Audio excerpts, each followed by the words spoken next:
Mango popsicle বানানোর জন্য প্রথমেই ফ্রেশ 3টা পাকা আম নিয়ে নিতে হবে।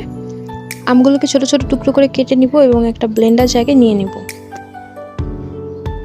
এবার আমগুলোর মধ্যে হাফ কাপের মতো চিনি এবং হাফ কাপের মতো পানি দিয়ে ভালো করে ব্লেন্ড করে নেব। ব্লেন্ড করা হয়ে গেলে ম্যাঙ্গো মিক্সচারটাকে আমি একটা আইসক্রিম মোল্ডে ঢেলে নেব।